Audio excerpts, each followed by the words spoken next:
Hi, this is Lulu. I'm a compulsive overeater.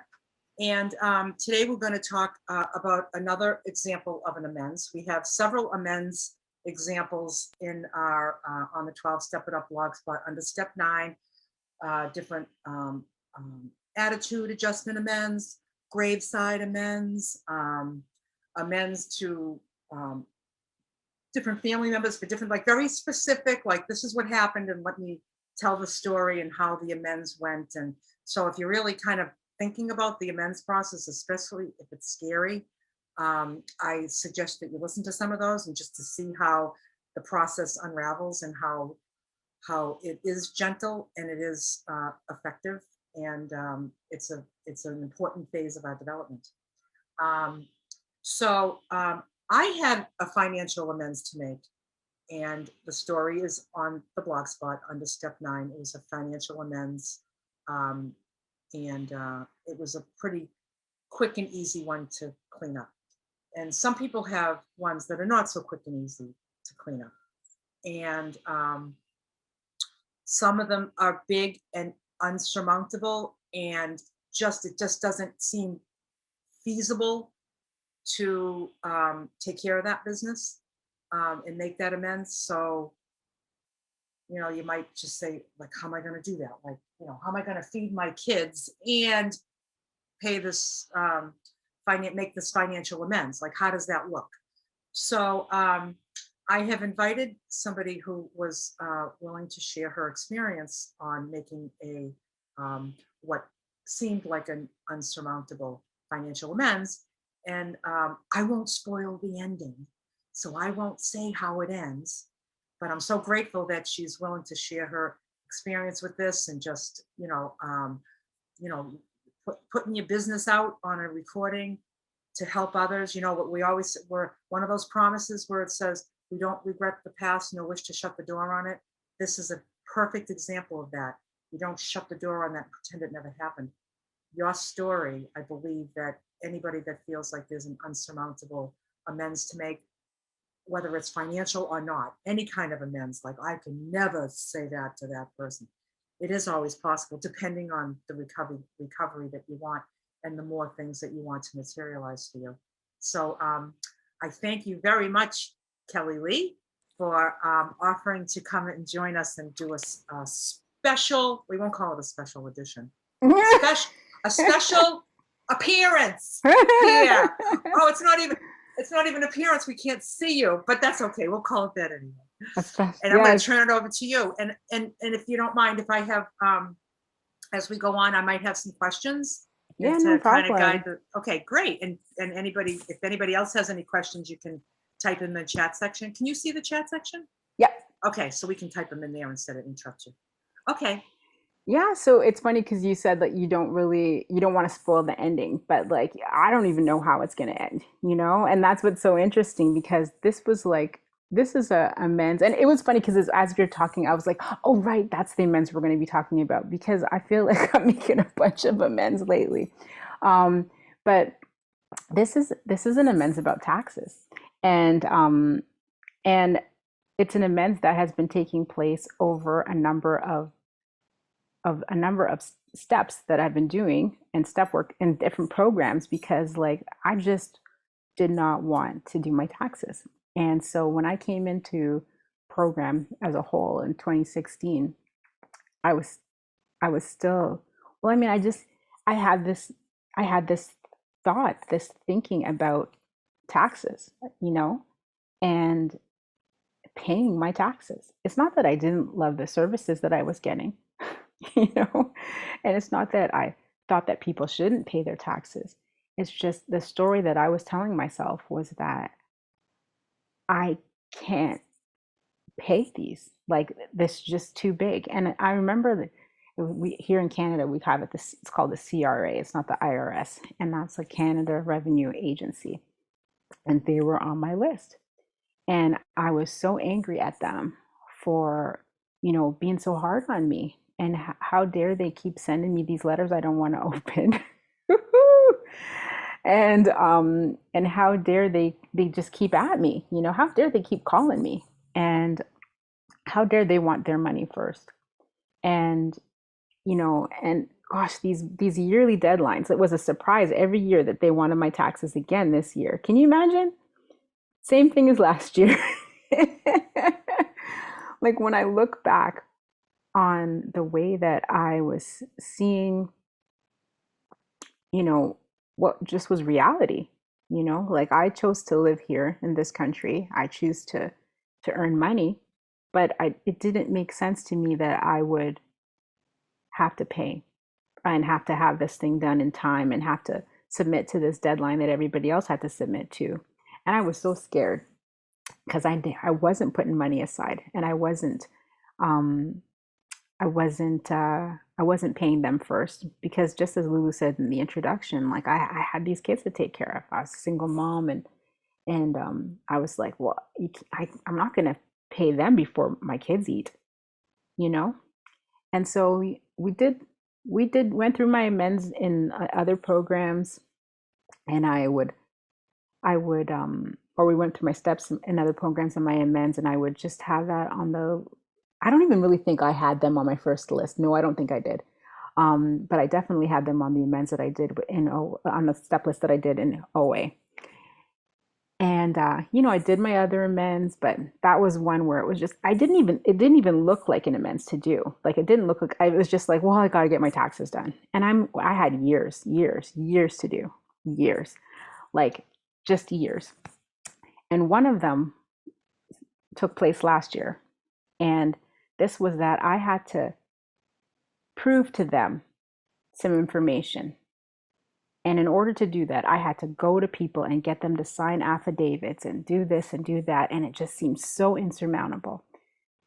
But they weren't going to allow me to access my accounts, allow me to do anything until give me tax credits, anything, help me out with my kids and we get child tax credits here. They weren't going to allow me to do any of those until I did my part. But I was still stuck in the fear of what was going to happen if I contacted people and asked them for these affidavits, all of these, like this mess of stories that was happening in my brain. And then finally, I was working my steps again in the money program. And we have this thing there called like a PRG. And that's when you get together with people and they kind of say, well, what kind of actions do you want to take? And I very slowly wrote down, oh, finish my taxes. Oh, I just did not want to write that down, but I said I would. And I said I was going to, look into it. And I started to do that work. And I can't tell you how many times I started and stopped over the years, but I did it. 99 pages. I compiled 99 pages of information and faxed each one. It was during the pandemic. Scared out of my mind. What's going to happen when I send them this? Like, but I was fulfilling finally my part of what they had been asking me to do for years and years. I still am shocked at the check that came to my house and the number of zeros. And it was the exact amount that I needed to feel secure when I had lost my job. To think that that money was sitting in that account for them. They were just waiting for me to do my part. And I was so scared. And they just wanted to give me this money that had been waiting for me. But I had no idea. I was thinking, oh my gosh, I owe them so much. But I didn't. And they just wanted to clear it up. And I thought they weren't going to believe me. That was another story I was telling myself about the affidavit. But that wasn't true. But I wouldn't have known that if I hadn't finally done my part and cleaned up my part and sent in this information that I was required to send in, but just wasn't doing because I had that story. That was last year. And that money has been there as this cushion for me while I've gone through the pandemic. And seeing myself get through that fear was like, holy smokes, what else can I do? Like I remember once I learned how to juggle, and I was like a grown up and I had learned to juggle, and I was like, holy crap, what else can I do?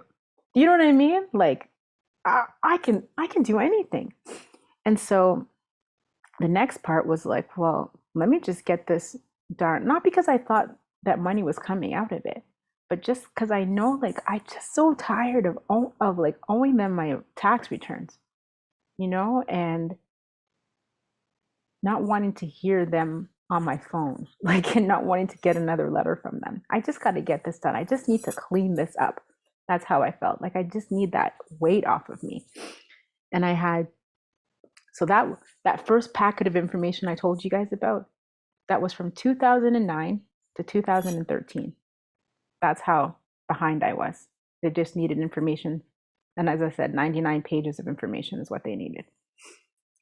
And now I needed to get my taxes done for 2017, 18, 19, and 20, and maybe 2016. And I tried to do it myself, like convince myself that it had to be done by me. Like, I needed to be the one to go through every page. Like, I needed to suffer. You know what I mean? And it was through going again through my PRGs and them saying, like, why do you need to suffer? Like, why does it need to be such a hard process? Like, what about just why don't you put it in your God box and just ask, like, what it would be like to just contact a few accountants and see how much it might be to do the work for you. And I was like, oh no, but I had to get rid of my pride because I wanted to be the one to fix it, you know? And I called finally a friend and I said, do you have a accountant that, would help me? And I found somebody and he lived just on the street behind me. And I needed it to be somebody that I could just go to and drop things off to because it was the pandemic. And he actually didn't even need me to do that. He said, you just put it out on your porch and I'll come get it. And I put out the boxes on the porch and he came and he picked them up. And a couple weeks back, like, and we just kept in touch, over the months, and I sent him the information he asked for, and turned out that I wasn't doing such a bad job as I thought I was. He says, geez, when I opened the box, I thought it was going to be a mess, but everything's organized, and I was able to send him, like, through the other program too. I've learned so much about how to keep my numbers and what it looks like to keep good numbers. Just using the tools, just working as my sponsor says, working this program like my pants are on fire, because they are, and it's hot, and, and the most amazing thing happened. He called me over and he says, I just want you to come and, oh, I forgot. So my money sponsor had this, this just very much like how in this program with, like, with my food, it was like I went to my sponsor here and they said, well, here's what we're going to do. Here's your food plan, and here's what abstinence looks like. I was like, okay, because I knew that I didn't have another plan and what I was doing wasn't working. And by the time I went to my money sponsor and I said, I need help, I knew it wasn't working. When she told me every penny that comes in, before you do anything, you take out the money for the government. I was like, what? I do what? I was like, we need to eat. She's like, that's not your money. And I was like, oh man, I don't know. I don't know if I can do this, but I remembered the blessings that I'd received by listening, to my OA sponsor. And I said, I don't know. Like, this person has what I want, and I'm going to follow her. And so I did that. From that day forward, she and I figured out what my tax rate was. And I took out that percentage, every penny. So if I got $1, I took out that 25%. At that time, it was 25%. And I put it into a little area in my account. And so when I went to the accountant and he said, here's all your paperwork, I just need you to sign here. And here's what I think you owe each of these, like, for each of these years. I could go home and look, and the money was already waiting. For each of those years, I'd already saved all of that money for the taxes. It was already there. And when I went home from that meeting with him, I sat down and I thought to myself, I could wait a day and pay them, but why? I've been using the hospitals. I've been driving on these roads. My kids go to school. The street lights, you know, the garbage pickup, like all of the things that have been. I, I never said, oh no, please don't pick up my garbage today. I haven't paid my taxes. I never said, oh yeah, no, I'll only drive in the potholes. Right? I've been using all the services. I've been enjoying this country, but I haven't paid. And I just went right to the my bank account and I sent the money and I said, look at that. I said, I cried because I realized like I didn't even fight it. You know what I mean? And I had it to send it. And that was like a blessing. Those were the promises of this program for me coming true to be able to do that. And I'll tell you this, the next week, which I haven't told Lulu about, the next week I got a letter from CRA and I picked it up and I was on my way to a massage. Can you imagine? I was getting a massage. That was not possible a year ago. And I went and I looked at this letter and it was like, this is the kind of letter that I would have just like put on my desk and hidden for another year. But I said, do I want to open it now or after the massage? And I said, I'm going to open it now and see what it says. I don't want to be worried about it while I'm not afraid of the letter. And the letter said, oh, you haven't paid, you owe $11,000, right? And I read it and I said, well, that's not true, right? And I looked at the time and obviously it had been sent after I had made my payment, before I'd made my payment. And when I got back home, I called them. Can you imagine? I called them and I'm a person who was trained by my family to not answer when creditors call. And this was a letter from a creditor. And I picked up the phone. She picked up the phone and I said, oh, this is, my name. And she said, oh, we're just calling to set up a payment plan. And I said, oh, you probably didn't notice, but I paid for that. Actually, that's not the right amount. And I actually paid. And she goes, oh yeah, looking in your account, you did pay. She says there's a little bit owing. And I said, well, I've sent in my taxes, so you should be able to see that perhaps that's not the right amount. And she's, you're right. I see that. He said, and it was the nicest conversation I've ever had with a creditor. She was so sweet. And she said, give me a call next week and we can chat and I'll tell you. Like, I was like, yeah, because I'm not sure about this. And she says, oh, no problem. I'll let you know. And we had the loveliest conversation. That was last week. And it's amazing because now I can get access to my account, which I couldn't get before. And I have this knowledge that like I actually now can access money that was probably owed to me, but I couldn't access before because I hadn't paid my taxes. So there's all this money coming in that I had no idea I could even like, or that I knew, but I couldn't access it because I was too afraid that I would have to pay more before. So I did pay something, but it was nowhere near. I ended up paying what they thought I owed in a year. I ended up paying for 4 years because somebody finally looked at my accounts and said, no, you don't owe that much. And that was just a story I was telling myself. So honestly, like, wow, like, boy, do I have an imagination. Woo, yeah, crazy town. But there's so many, there's so many good things that come out. Yeah, I am amazed, and I'm more than halfway through. But I mean, I'll always have amends to make. So the goal is to do the most esteemable things I can do, and but it's to still recognize when I do owe amends. So thanks very much for giving me an opportunity to share.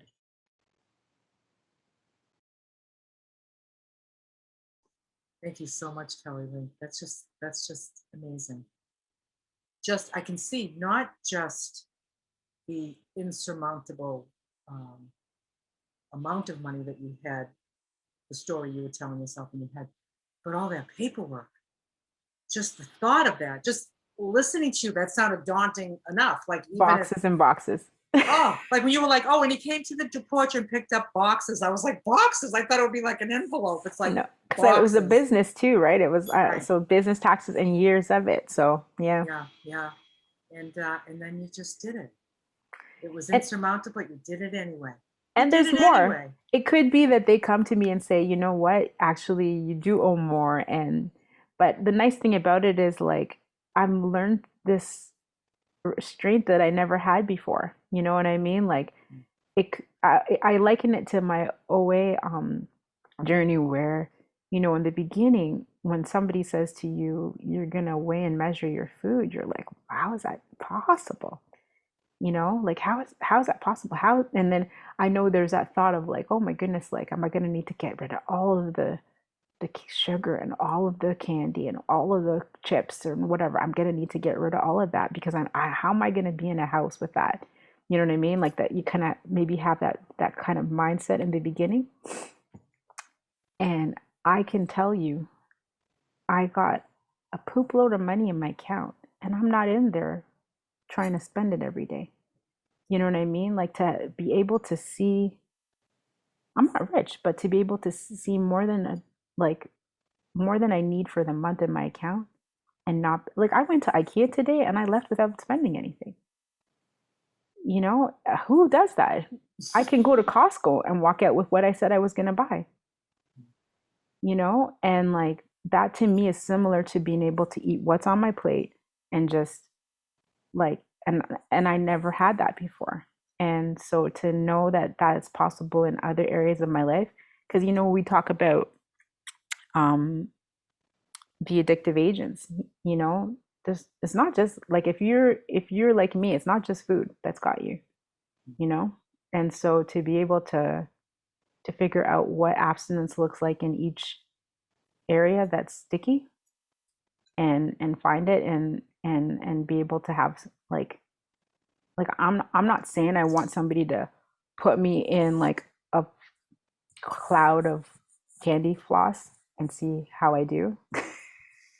You know, I'm pretty sure I wouldn't open my mouth, but like, but I'm not trying to tempt myself. At the same point, though, it's amazing to see that it is possible to walk by that stuff and not buy it and make things for my kids and not do it, and then to be able to manage money and not spend it all is amazing, and that is a gift. That's a gift that 12 Step has given me that I never had before. Just weighing and measuring what's enough. What is enough? We never know what enough food is. And sometimes we just don't know what enough stuff is, you know? And I just feel like this program has really reduced my life to just very simple. It's very simple. I just have very simple needs, and God takes care of most of them, you know. And then you know, I have my 5%. I have my 5% that I work on, you know. And but I look at out in my gardens right now, and everything is like the green beans are climbing up and they're twirling everywhere, and I got tomato flowers on plants. I'm gonna have like a feast by August, right? And I just look at all that and all the work I did, and it's just like I really just do not like maybe 10% of the work, because without God, none of that's there. Without the energy, that giving, loving energy of the universe that is just zeroed right in on all of those plants doing their thing, and it's like I'm just a little helper. That's all I am, you know. I used to take credit for that whole thing. Never saw the God in anything out there. I just saw tomatoes, you know. I did Mine, that. I did mine. that. Yeah, yeah. I did that. Yeah, look what I did. Look at my tomatoes. Anyway, thank you so much, Kellylee, for sharing the story. It was very, very inspirational, and you know, and it just something that feels so scary. You just do it anyway. That's my new slogan lately. Yeah. I have a this woman I watch on YouTube, and she's just like doing some things that like she never did before, and she's like, I'm all scared right here. I'm not sure where I should go, but I'm gonna do it anyway. So everything is like I'm afraid, but I'm gonna do it anyway. Or she'll be Yeah. like, a lot of you might be thinking, boy, she really doesn't know what she's doing. And you know something? You're right. know what I'm doing, but I'm going to do it anyway. It's just like, she's just going to do it anyway. I And remember reading a great book like that. yeah, Feel the fear and do it anyway. feel the fear and do it anyway. Yeah. Yeah. That's called, in my opinion, that's called courage. When they use the word courage in the Serenity Prayer, the courage to change the things I can. That just means fear. That's not crippling fear. Fear that you can move through. It doesn't mean fearless. Courage is not fearless. So you just need the courage to change the things we can. And you found the courage to change. Now you don't have that. You must have felt like you lost like 50 pounds of 50 weight pounds. in between your ears. Like Best diet ever. Shoulders. Best diet ever, yeah. And you didn't even change a size. Yeah. Just that weight on your shoulders, like you just never have to think about that freaking paperwork again and that, what do I owe? Till next year. Till next year. Yeah, but you'll be doing what everybody else is doing. You're not going to, we're all just doing the same thing, going, oh, I got to send this paper. But you're not going to have a box next year. You'll have an envelope next year. It's amazing. Like, it's just amazing to see. Like, I'm looking at that area, and it's just like, it's not a mess, Well, it is, but not of that stuff, Like, the papers are, yay. Get rid of the mess in the head. Yeah, girl. Yay. Who needs so it? Much. Thank you. Thanks for helping me remember. Like, it's so funny. Can I just say this too? Yep. It's like, that was 2 weeks ago, and I already forgot it. Right? We're just like built-in forgetter, off to the next thing. But yep. so well, that's like I always say, life is just a series of situations. We go from one to the next, and like, so when you sent that check in, you got that moment of happiness, and then there's just something else that's going to take your attention, situation. I always say that all that is a series of situations. You can look at them as just a bunch of problems that are just here's another one. Oh my God, what's going on? I'm just, life isn't fair. Basically, it is life. It's just a series of situations. It's just about not telling yourself the stories. That's how you get through them more effectively and efficiently. When you just said, I'm a real storyteller, you tell yourself those lies for years and years, and then you just end up, spinning around and around, but you just kind of, got off the merry-go-round, found the truth, and just took care of business, and yeah, it's just so good. It's so good. Yay! Thanks, Lulu. Thanks, Shalise. Thank you.